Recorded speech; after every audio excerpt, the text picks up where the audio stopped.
apakah Islam di zaman sekarang itu memiliki peran penting dalam mengembangkan ilmu pengetahuan di zaman sekarang?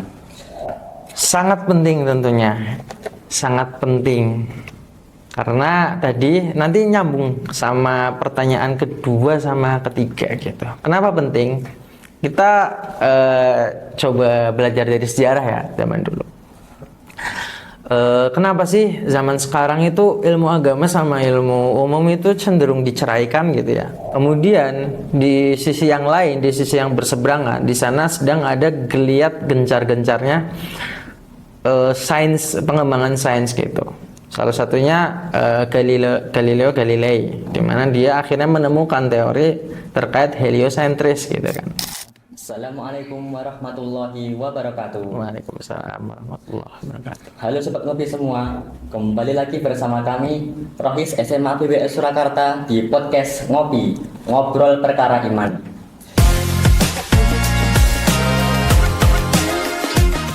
Jadi di sini saya Laal Adasa Fitartia yang akan menemani kalian pada sesi ngopi kali ini. Dan di depan saya sudah ada narasumber keren kita nih, yakni Ustadz Usama. Nah, beliau adalah seorang musyrif boarding dari APWS Surakarta dan juga seorang mahasiswa dari Universitas Muhammadiyah Surakarta, jurusan Hukum Ekonomi Syariah. Wah, Masya Allah banget ya. Silakan Ustadz, bisa disapa sobat ngopi kita yang lagi nonton. Halo sobat ngopi semua, selamat pagi, siang, atau malam dimanapun berada. Nah, di podcast ini kami akan ngobrolin tentang kondisi umat kita, yaitu umat Islam di zaman sekarang. Oke, langsung aja ya kita mulai ya. Boleh. Jadi gini Ustadz, ada yang berpendapat kalau umat Islam di zaman sekarang ini lagi berada pada masa bangkit-bangkitnya gitu ya. Soalnya pada umat Islam ini sadar sama perkembangan peradaban di Barat ini yang udah semakin maju daripada kita gitu ya. Apalagi bangsa Eropa sekarang ini itu banyak yang sudah mengakui kemerdekaan negara Muslim saudara kita ya, Palestina gitu ya. Tapi ada juga yang berpendapat kalau Muslim di zaman sekarang itu lagi masa mundur-mundurnya gitu. Apalagi kan peradaban di Barat itu jauh melesat ya, daripada di umat Islam kita ini. Jadi menurut pendapat Ustadz ya, sebenarnya Islam itu lagi berada pada masa kebangkitannya atau malah kemundurannya gitu Ustadz? Islam lagi ada di masa kebangkitannya atau kemundurannya. Nah, ya mungkin sedikit ini ya, tadi kan pertanyaannya Islam ini lagi di masa kebangkitannya atau kemundurannya. Mungkin agak sedikit dikoreksi ya pertanyaannya, Islam berkembang atau mundur ya? Mungkin bukan Islamnya gitu kan. Kalau kita bicara Islamnya gitu, Islam itu kan sempurna sebagai agama, sebagai konsep yang ideal. Islam itu selalu sempurna gitu. Jadi nggak ada kata berkembang, nggak ada kata mundur. Nah itu mungkin pertanyaan yang lebih tepat adalah peradaban Islam atau umat muslimin, gitu kan? Peradaban Islam sedang berkembang, maju atau mundur, gitu kan? Ketika kita bicara peradaban, berarti kan itu nggak luput daripada namanya manusianya, kemudian kapan terjadinya secara historis mereka, kemudian apa yang mereka lakukan, apa yang mereka capai gitu kan. Nah, memang peradaban Islam pada saat ini untuk menjustifikasi maju, berkembang atau mundur itu tergantung indikatornya kan. Indikator majunya apa nih? Indikator mundurnya apa juga kan? Nah, harus jelas dulu indikatornya apa. Dan mungkin beberapa pemikir Muslim itu punya indikatornya masing-masing. Beberapa pemikir Muslim, ada banyak pemikir Muslim di era kontemporer gitu ya, yang masih hidup. Nah, itu tergantung masing-masing punya indikator gitu. Ada sebutlah sekarang yang masih hidup gitu, ada Syed Naqib Al-Attas gitu. Dia filsuf Muslim, asal kelahirannya di Bogor, sekarang tinggal di Malaysia. Umurnya udah hampir 100 tahun kalau tidak salah. Dan dia tuh pemikir Muslim, filsuf, Polymath juga sebagaimana pemikir muslim pada zaman dulu. Itu kan pemikir muslim zaman dulu kan ada yang dia adalah seorang filsuf, kemudian ahli matematika, kemudian ahli ilmu-ilmu lainnya. Itu dulu tuh orang-orang polymath itu udah umum terjadi, udah banyak, kayak misalkan Ibnu Sina gitu kan, Ibnu Rushd, selain juga pakar ilmu agama juga pakar ilmu umum gitu kan. Nah, begitu juga dengan ini Syed Naqib Al-Attas. Nah, menurut Syed Naqib Al-Attas, kalau kita pinjam teori dari beliau, ya, kalau misalkan kita pakai indikator yang beliau pahami, umat Islam pada saat ini terjajah gitu kan. Terjajah dalam hal apa? Dalam hal ilmu pengetahuan, seperti itu. Jadi kalau kita pahami secara fenomena, memang kalau tadi disampaikan di awal, peradaban barat itu peradaban Islam itu sedang berkembang, itu bisa dikatakan demikian. Karena kalau kita melihat ini lagi-lagi indikatornya Syed Naqib Al-Attas kan tentang ilmu pengetahuan. Karena Syed Naqib Al-Attas itu menekankan di ilmu pengetahuannya. Kalau kita misalkan lihat wacana bagaimana ilmu pengetahuan itu sedang gencar-gencarnya dihubungkan dengan agama gitu, maka bisa kita katakan sedang berkembang gitu kan. Banyak institusi-institusi pemikiran Islam yang sedang berkembang menghubungkan antara ilmu pengetahuan agama dan ilmu pengetahuan umum gitu. Nanti kalian bisa searching aja tuh di internet, ada namanya institusi namanya Triple IT gitu kan. Triple IT itu yang diinisiasi oleh Ismail Raji Al-Faruqi, itu satu. Kemudian ada dua, ISTEC itu asal Malaysia, ini yang didirikan oleh Syed Naqib Al-Attas gitu kan. Kemudian di Indonesia juga banyak pemikir muslim gitu, walaupun mungkin pemikir muslim yang satu dengan yang lain itu berbeda-beda bagaimana mereka mengkonsepkan pengetahuan agama dengan pengetahuan umum supaya terjalin supaya ada integrasi di situ, itu berbeda satu sama lain. Terlepas dari perbedaan itu, pemikir muslim juga banyak di Indonesia. Ada mungkin Amin Abdullah gitu kan kalau di Indonesia. Ada mungkin kalau kita merujuk ke masa lalu, bahkan bisa dibilang kayak Haji Ahmad Dahlan gitu. Haji Ahmad Dahlan juga kan dia berusaha mengintegrasikan atau menghubungkan ilmu agama dengan ilmu umum, di mana ilmu agama pada saat itu sangat terpecah gitu kan. Nggak ada ilmu pengetahuan agama sama umum itu nyambung gitu. Dulu yang namanya pendidikan Islam dulu banget, pendidikan Islam ya pesantren, ya tradisional gitu kan, ya kan. Nah, semenjak akhirnya Ahmad Dahlan itu menghubungkan antara ilmu pengetahuan umum dan agama, itulah akhirnya bisa kita simpulkan bahwa Kiai Haji Ahmad Dahlan juga berusaha menghubungkan itu. Ketika dulu sistem tradisional pesantren itu merepresentasikan Islam, Kiai Haji Ahmad Dahlan mencoba menghubungkan hal itu gitu, menghubungkan ilmu agama dengan bagaimana akhirnya beliau Kiai Haji Ahmad Dahlan itu meluruskan arah kiblat sesuai dengan ilmu astronomi pada saat itu gitu, ilmu ilmu umum gitulah. Terus juga bagaimana Ahmad Dahlan ketika menyelenggarakan satu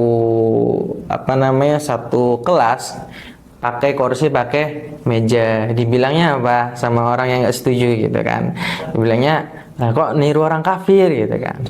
Nah di situ kan akhirnya disitulah bisa kita baca bahwa pada saat itu, pada zaman dulu itu ada semacam jurang yang besar, gap yang besar antara ilmu pengetahuan umum sama agama. Padahal dalam Islam ilmu pengetahuan itu harusnya antara umum sama agama itu seimbang, menyatu gitu, seperti itu. Jadi kembali lagi ke pertanyaan awal, apakah peradaban Islam itu berkembang atau mundur? Kalau dilihat dari sisi tadi, ilmu pengetahuan sedang berkembang.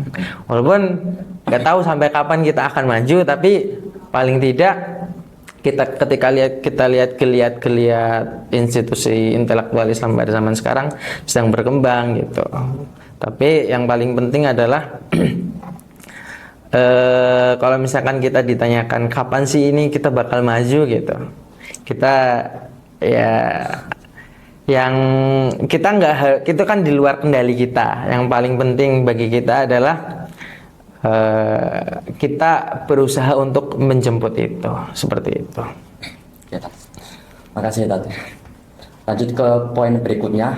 Kenapa perkembangan ilmu pengetahuan kita sebagai umat Islam itu sangat tertinggal dari peradaban Barat yang notabene-nya itu kan jauh dari ajaran Islam gitu ya, Tat?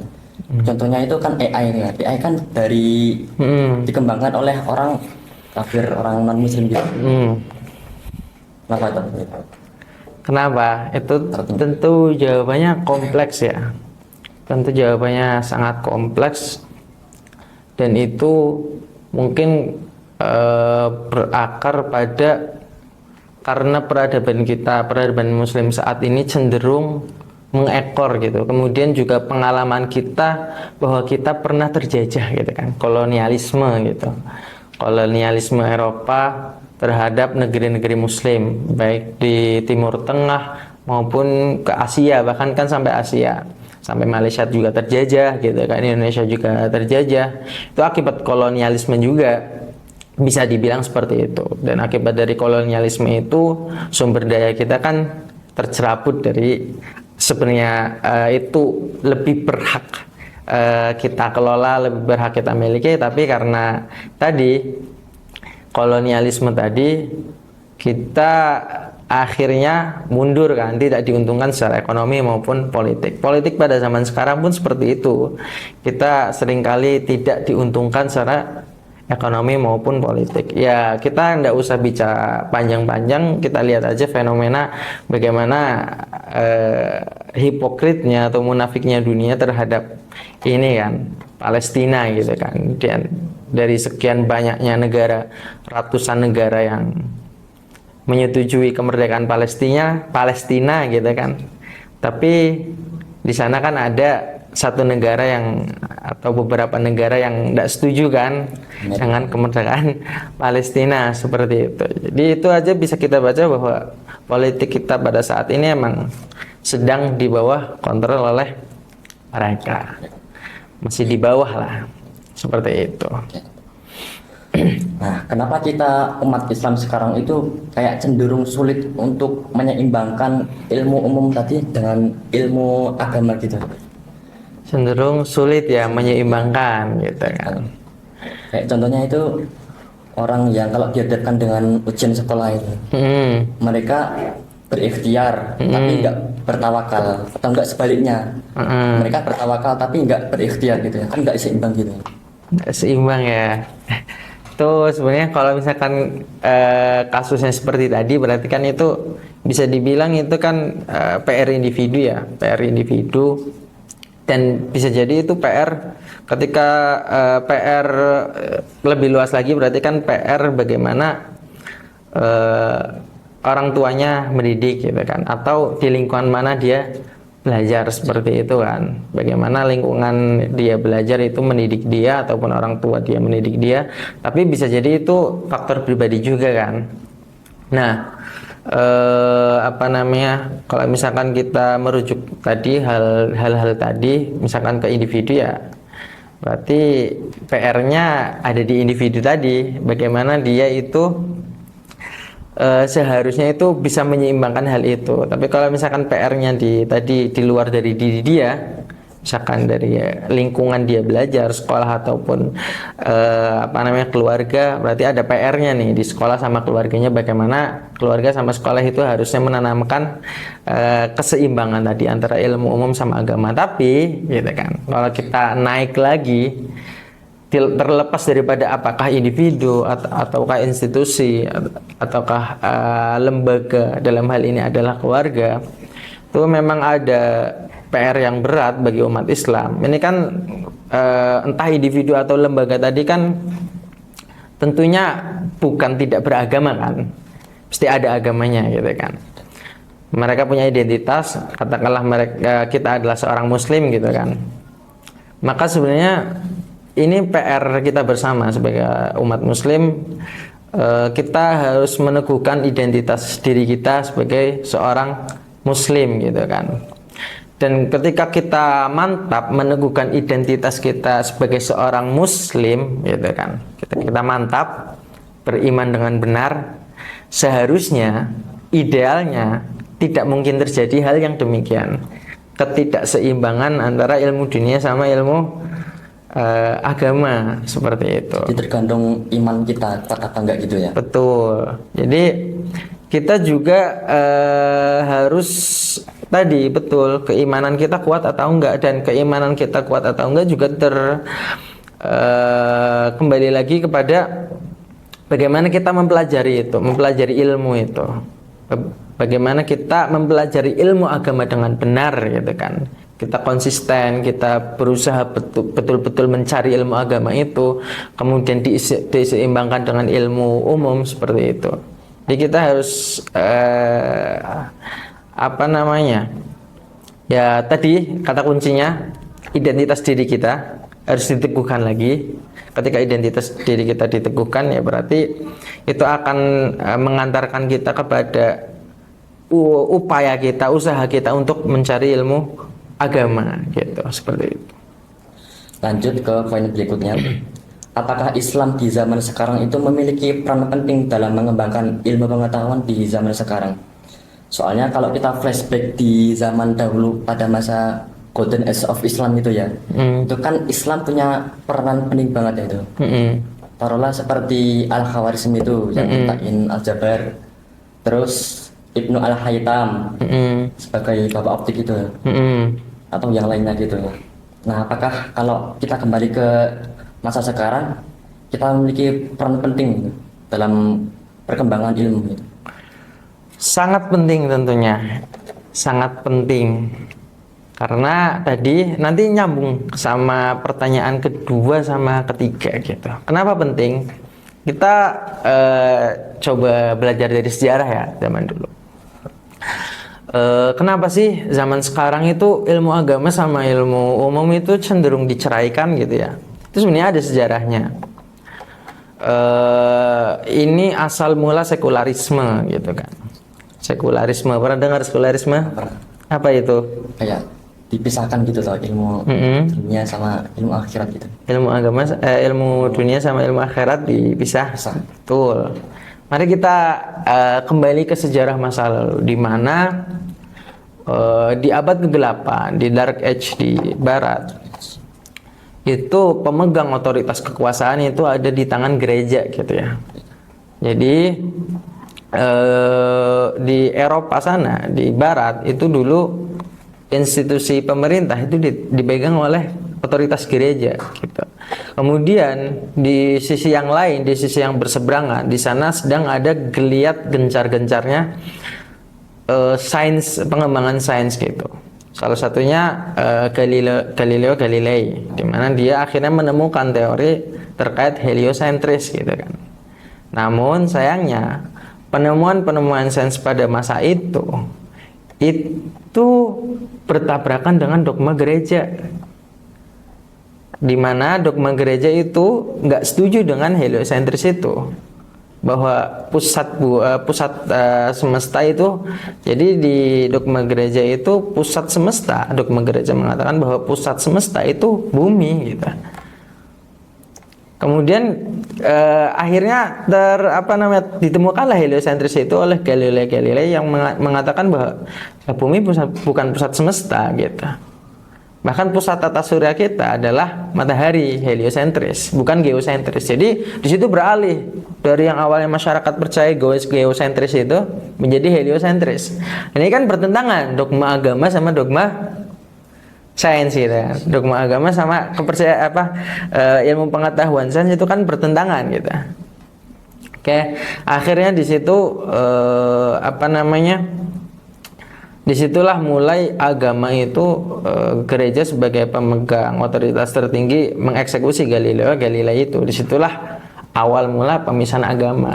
Nah, di situ kan gara-gara beda pendapat gitu, beda. Nah, disitulah awal mula pemisahan antara ilmu agama sama ilmu umum. Ya udah, ilmu umum, ilmu agama, ilmu agama. Tapi di dalam sejarah peradaban Islam tidak pernah terjadi pertentangan atau kontradiksi antara agama dengan ilmu umum. Ini itulah pentingnya kita mempelajari sejarah juga, bahwa ilmu pengetahuan agama kita nggak mungkin bertentangan dengan ilmu umum. Dan kenapa zaman sekarang ilmu agama cenderung ditabrakan dengan ilmu umum, ya karena ada trauma masa lalu tadi yang sebenarnya itu bersumber dari barat kemudian dibawa ke dalam dunia Islam, dan itu harusnya yang kita bantah gitu kan. Banyak kan sekarang ilmu pengetahuan yang cenderung terlihatnya kesannya seolah-olah netral, padahal itu ada satu konsep tertentu yang itu tuh membawa pemahaman ke baratan seperti itu. Itu makanya ilmu agama itu menjadi penting gitu bagi peradaban kita. Nah, untuk poin terakhir ini yang akan mengakhiri pertanyaan untuk podcast kali ini, apakah Islam sekarang memiliki kesempatan untuk kembali kepada masa jayanya, pada masa golden age of Islam gitu? Dan gimana caranya? Wah, itu pertanyaan yang sangat berat dan cukup kompleks ya kalau dijawab. Kalau misalkan ditanya apakah ada kesempatan, pasti ada. Karena kembali tadi geliat institusi pemikiran Islam di zaman sekarang sudah cukup menjamur, ada di mana-mana gitu kan. Bahkan di masjid-masjid kampus gitu sudah ada upaya bagaimana mengintegrasikan ilmu agama sama ilmu umum gitu kan. Masjid Salman ITB, misalkan di masjid kampus UGM, setiap pasti di setiap bulannya atau di setiap minggunya ada acara-acara yang berkaitan dengan bagaimana mereka mengupayakan mengintegrasikan antara ilmu agama sama ilmu umum. Yang paling penting tadi kembali lagi, apakah ada kesempatan? Ya jelas pasti ada gitu kan. Saya teringat hadis Rasulullah SAW yang kurang lebihnya, idza qamatis sa'atu fi yadi ahadikum idza qamatis sa'atu wa fi yadi ahadikum fasilatun falyaghrisha. Artinya apa? Jika